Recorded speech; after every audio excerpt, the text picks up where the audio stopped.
So I'm going to finish that one up. So in no way was it all right for me to go in somebody else's closet and take their illegal medication or what I thought or believed was my dead mother's jewelry. None of that is okay. I still feel guilty and pray for forgiveness. I've admitted to it as well. It's not like I try to hide my actions. I actually come forth with them right away. I can't. The reason why I got caught for that too is because I put the evidence right in plain sight. I could have thrown it in a trash can, got rid of it, but I can't commit another sin or another problem just because I gave in to one weakness. But this is something also to keep in mind.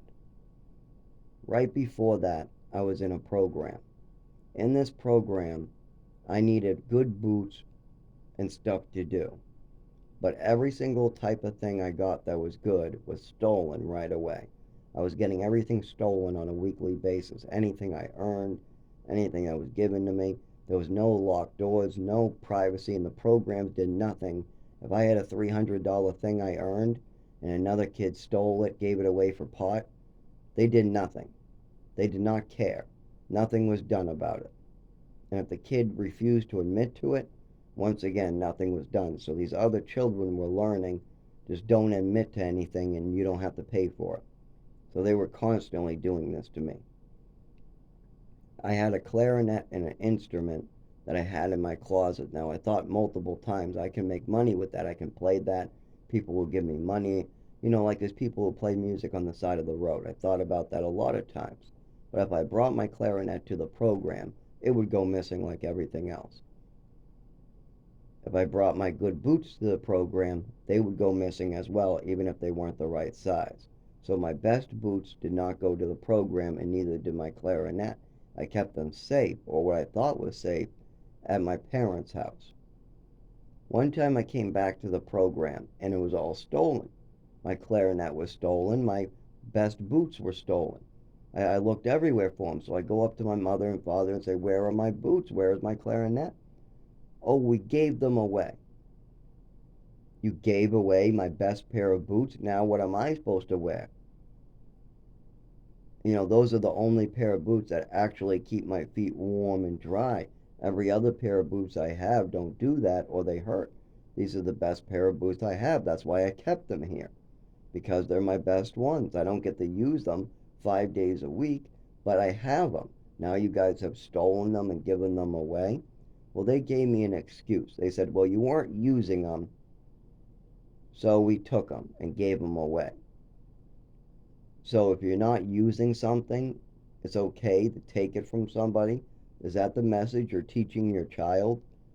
Because I was stuck in a program that you decided to put me in, you think that anything I'm not using, it's okay to take away and give to somebody else. So let's think about that for a second. Now, I'm a child, so this doesn't go both ways. This is all very one sided. They always make up these one liners so they don't have to take responsibility for their actions. But then if I did the same thing, I'm a horrible child and they want to tell everybody how horrible I am. So now let's think about that. They were constantly doing this. This is only one example, but I could come up with hundreds of examples where my property was taken from me, either by my parents or other children, without even speaking to me. It's not like they came up and asked me what. No, they made decisions with my property that they would profit from. My mother had a friend at work and she gave my clarinet to her friend. My boots, my father and mother wanted to give it to their grandson, so they took my boots and gave it away to the grandson. Now, I'm very happy that he had those boots, but they didn't ask me, and I didn't have any other good boots. So if I did that to them, let's say I take illegal medication that's her dead wife's. Now, she does not need it, and she's not using them. She's not using those medications. She does not need these medications. All she can do is sell them or get high off of them. There's nothing else she can do with these medications. So obviously she's not using them. Does that make it okay for me to go in there and take it? And remember, this isn't my mother or father or anything.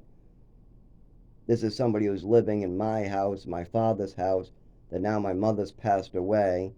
This is somebody who's coming right into a house that I was part of. I did the lawn, I did all the work to keep it together. I took my mother's mental illness, so I kept her together so she could keep on paying the bills. Any problem or mental breakdown she had, she projected onto me. So I did help keep that house together. Does that make it all right for me to take her medication that she does not need? Well, not hers. Technically, it's her dead husband's. All the bottles had somebody else's name on it that should have been properly disposed of. She was just holding on to these medications illegally.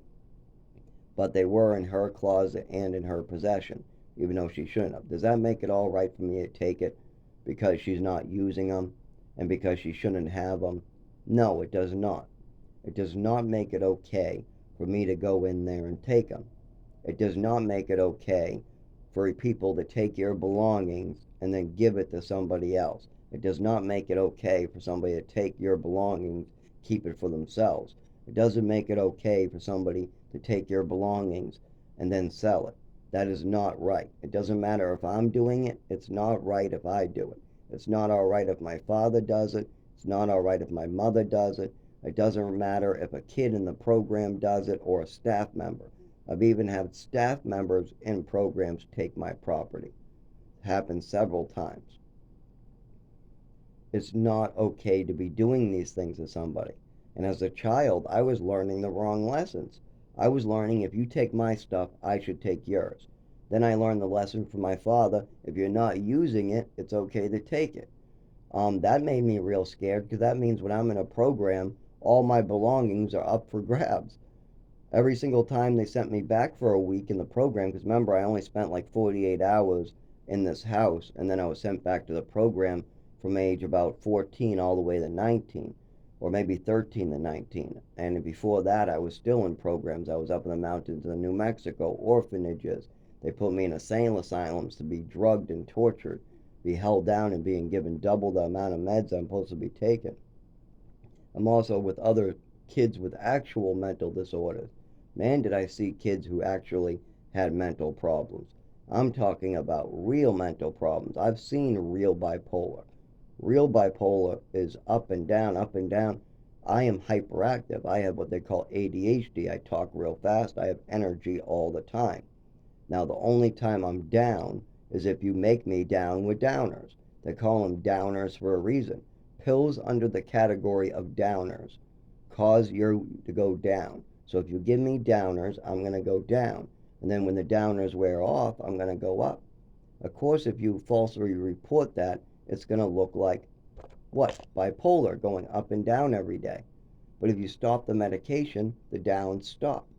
The depression stops. The suicidal thoughts stop. Doesn't mean that I won't fear for my life. It won't mean that I don't want the suffering to continue.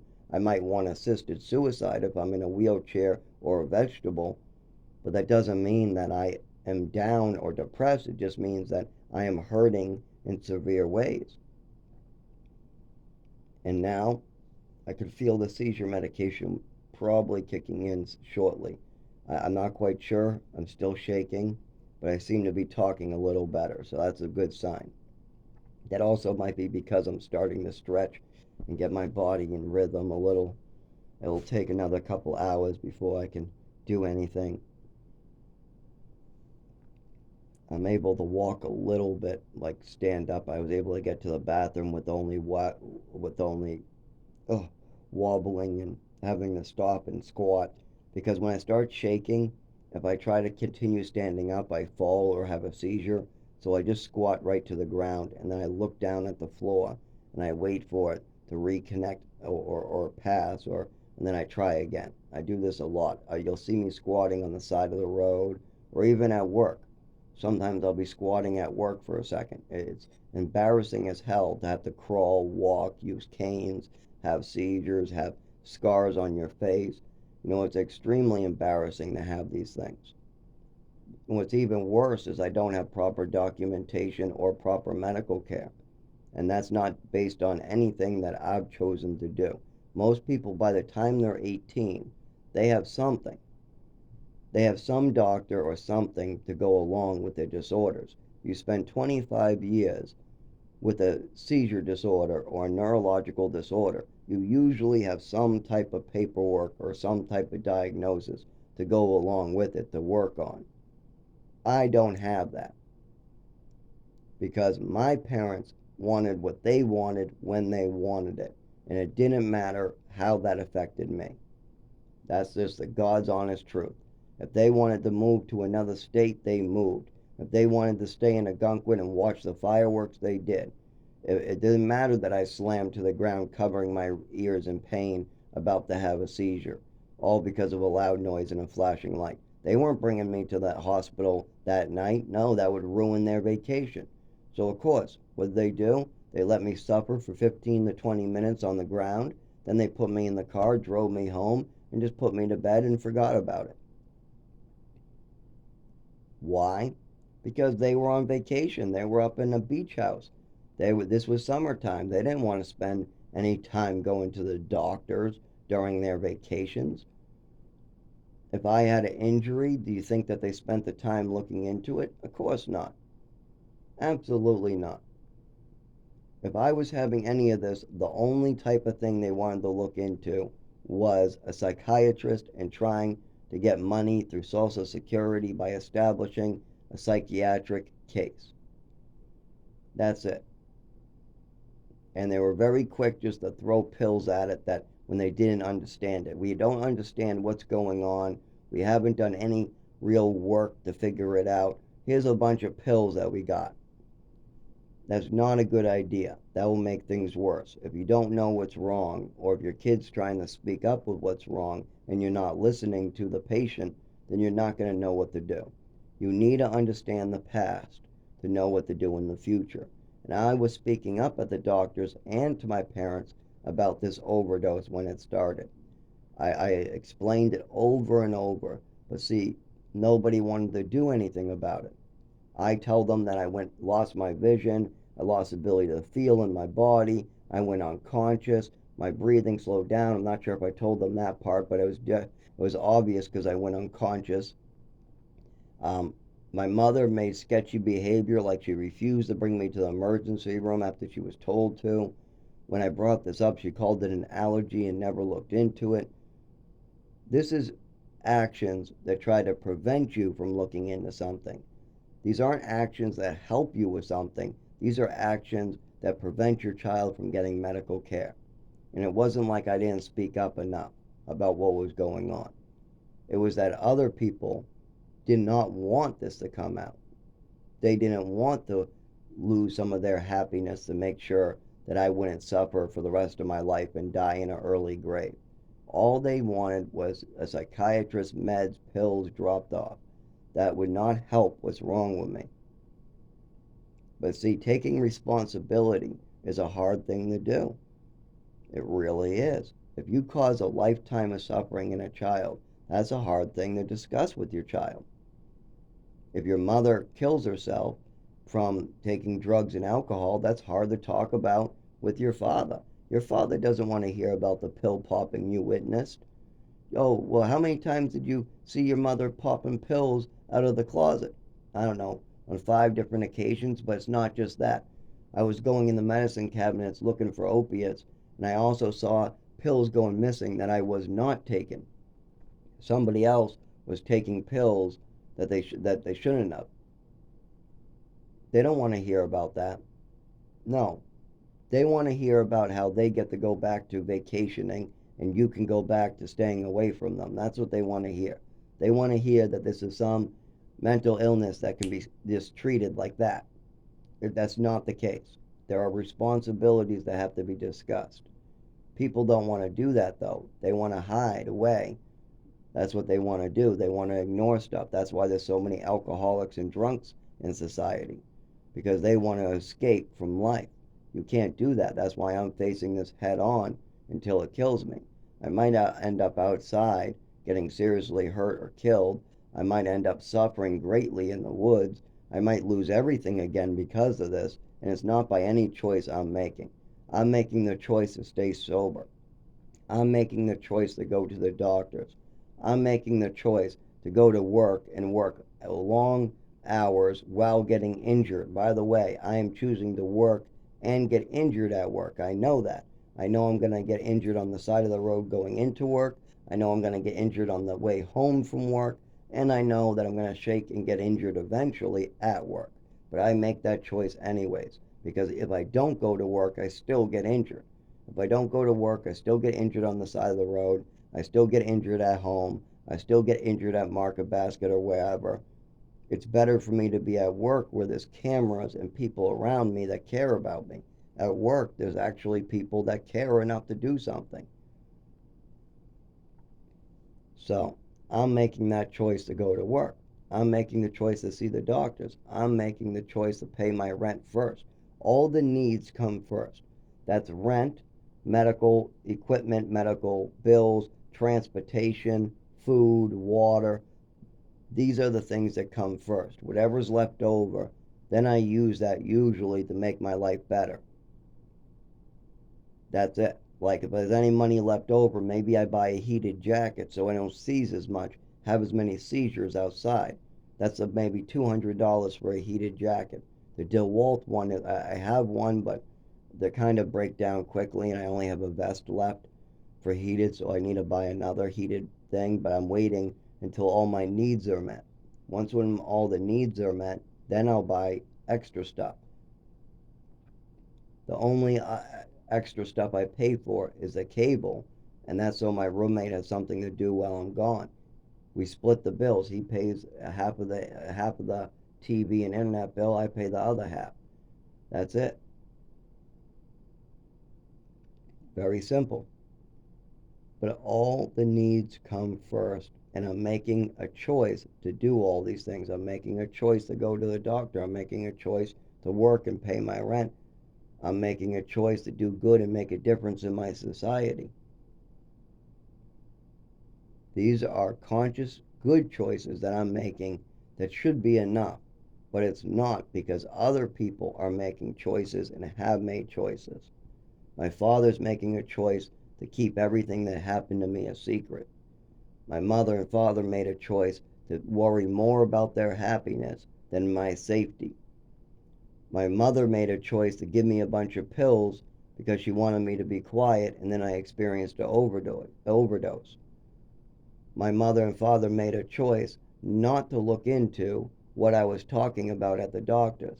My mother and father made a choice not to look into what the doctors were talking about when they said a coordination issue or tics.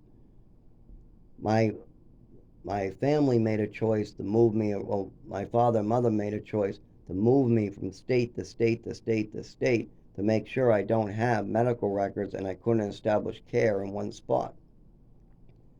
My mother and father made a choice to have me far away from them in programs where I was getting changed over program to program where my health was not being monitored.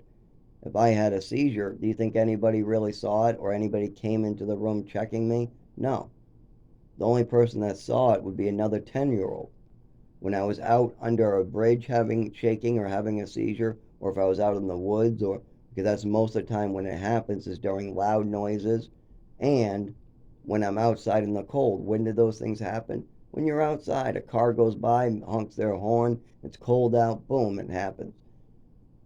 I'm more likely to have a seizure outside than I am inside because I have more seizure triggers. I have more neurological triggers. I have more nervous system triggers outside.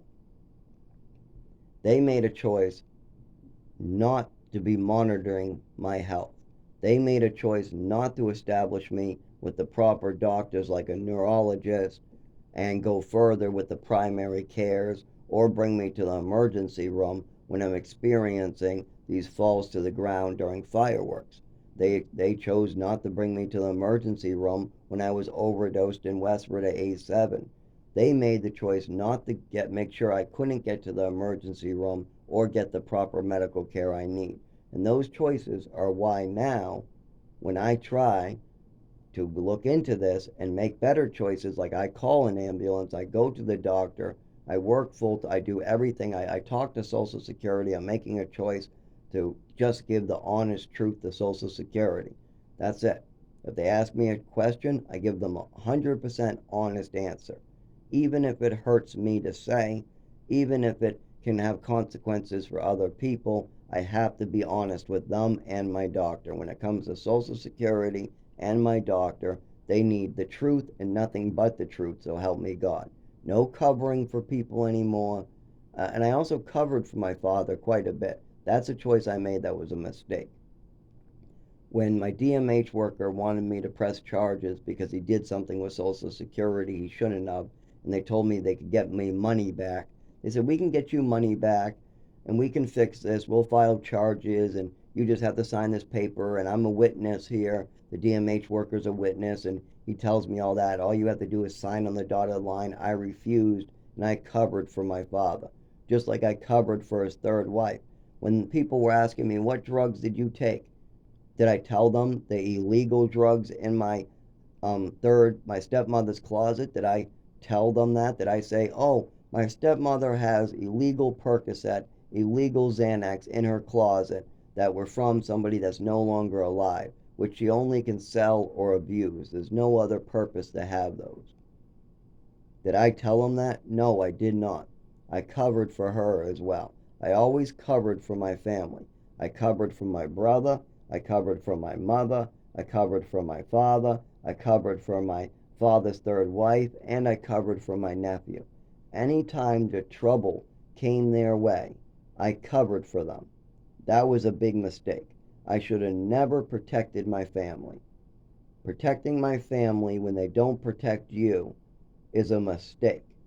If you're a family and you're all protecting one another, if you're all caring about one another, then yes, that's not a mistake. Me covering for my father, my nephew, my brother, my mother, and his third wife is not a mistake if they care about you. But if they have no concern about your health or your safety, then that's a big mistake. And that's the part I didn't realize. When I was covering for my father because he made a mistake with Social Security, I didn't realize that he had no care about my safety or what was going to happen to me next. I figured he had love in his heart, and no matter what happened, I was eventually going to get better. That eventually my health would get better. That there's no way that they could have spent all these years lying about these medications. Just one day they're just going to magically work. That's insane. When you try the same thing over and over and over and over, expecting different results, that's what they call insanity. It is. And that's what I was going. I was going insane. My mother was lying to me. She was manipulating a system. She was getting me hurt. And I thought one day, by following her advice, this was going to magically disappear. After 15 years of it hurting me more and more and more, and me getting worse and worse, and as the medications made me worse and worse, I should have known better.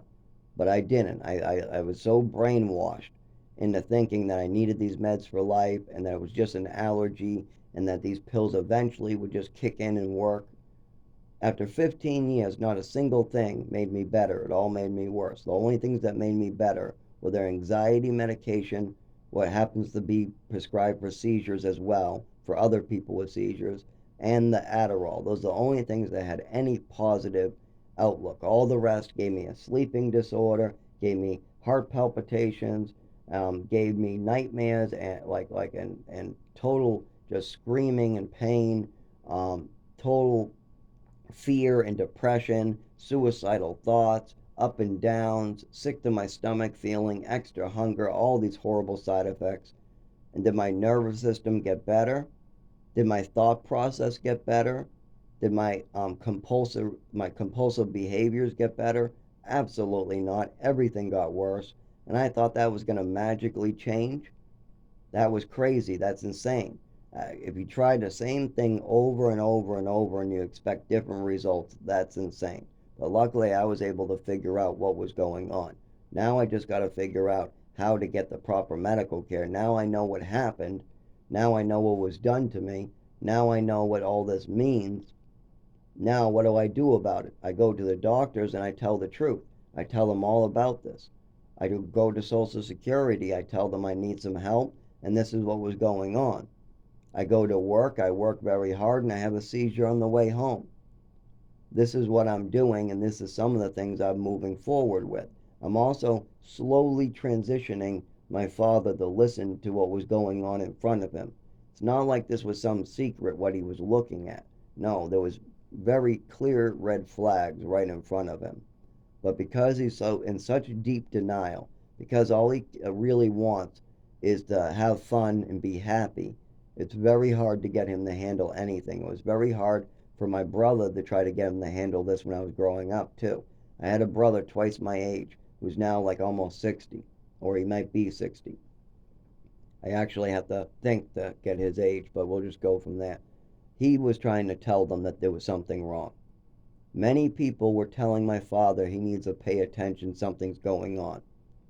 But he did not want to listen, so I might be going insane trying to tell him this, because I've tried to tell him something was going on with my mother over and over and over and over, and I'm expecting a different result coming up and trying to get him to talk about this now. My brother talked and tried to get him to understand that something was going on between me and my mother, and they try to get him to listen over and over and over and over, and they're expecting different results. We're all trying to get my father to pay attention to what was happening to me over and over and over and expecting different results. That might not help at all. He might be so deep in denial or so deep into whatever the hell's going on with him that he's never going to admit what was right under his nose. So, and he's getting too old now. He's almost at the point where we're both just going to have to die. I'm going to have to go in the woods to die and suffer, and he's just going to die of old age on a beach someplace, avoiding all his responsibilities. So, yeah, I woke up at 4 a.m., and this is what I have to deal with. And I have to come up with a plan on how not to die. This is survival for me. I'm going back to work, I'm paying my bills again, all that, but I have already an eviction notice. I have $1,000 in back rent. I now have to pay my roommate's rent coming up, and I'm going to have to do that every month. So I now have to pay my rent, somebody else's rent. I have to pay for 2 rooms to get finished. I have to pay $1,000 in back rent, and I have a lot of medical bills to pay, as well as I have a 1-week appointment in November, and now that's been changed to September 11th. That's next week. That whole week that I'll be in the hospital and they'll be triggering my seizures on purpose, that whole week I'm not getting paid. So that is right there, 350, well, $250 to $350 less. That's going to make a difference.